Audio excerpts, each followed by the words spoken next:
Alors, Madame la ministre, la situation se dégrade fortement dans la région du Sahel, et plus particulièrement au Burkina Faso, qui a décidé de couper sa collaboration militaire avec la France. De ce fait, et comme je l'ai déjà signalé à votre collègue, la ministre Jeunet, je suis très préoccupé par l'idée qu'il serait dramatique de laisser la population des États fragiles du Sahel seule face à son sort. Et c'est pourquoi je tiens à saluer la décision de la ministre de la Coopération et du Développement de rester actif partout, et en particulier dans les États qui ont connu des coups d'État ou qui sont confrontés à la menace djihadiste ou à la violation des droits humains systématiques. Et il est également très important de protéger les travailleurs humanitaires belges, non seulement le personnel des ambassades locales, mais aussi des ONG et des NABEL dans des situations qui sont loin d'être évidentes. Et donc, mes questions sont les suivantes. Que fait-on concrètement à cette fin, donc pour protéger les travailleurs des ONG et de la coopération? Si cela devient plus dangereux dans la région et que nous voulons en faire encore plus, ne devrions-nous pas également fournir davantage de ressources pour garantir encore mieux ces interventions qui sont plus que jamais indispensables? Et puis, pour terminer, quelles sont les modalités concrètes permettant de déterminer si une nouvelle intervention humanitaire accrue dans la région est justifiée en fonction du besoin de sécurité? Madame la ministre. Merci, Monsieur Benachour. Tout d'abord, je voudrais confirmer que la Belgique souhaite rester engagée auprès des populations du Sahel. Les choix politiques effectués par les dirigeants des juntes, dont la légitimité est limitée en attendant les élections, ne nous détournera pas de nos valeurs ni de nos intérêts.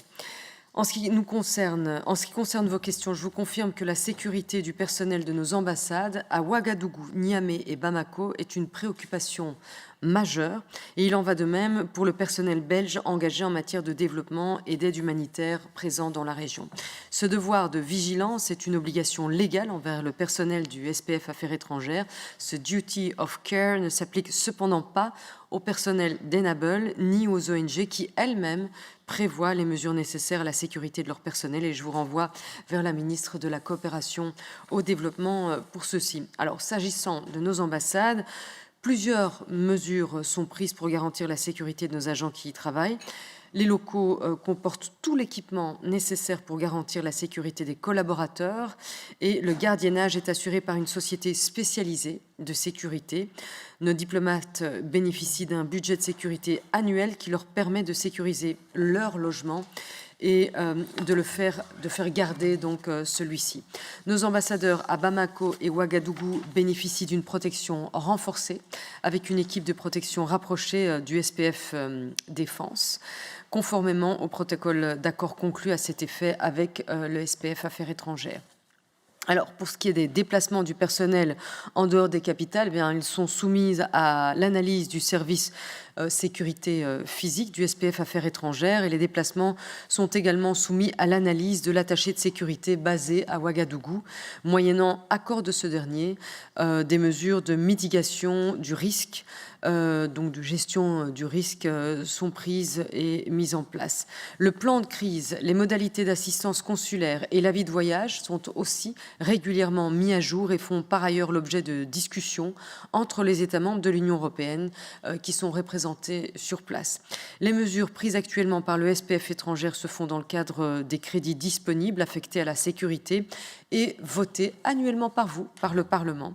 Il s'agit de budgets pour des formations, des investissements en termes d'infrastructures et des mesures de gardiennage, le financement pour les appuis de la défense au Sahel, qui sont des mesures supplémentaires par rapport à d'autres postes diplomatiques. Ils sont notamment repris pour un montant d'environ 1,2 million d'euros. Et pour ce qui est de votre troisième sous-question, je vous invite aussi à interroger pour cela la ministre de la Coopération au Développement.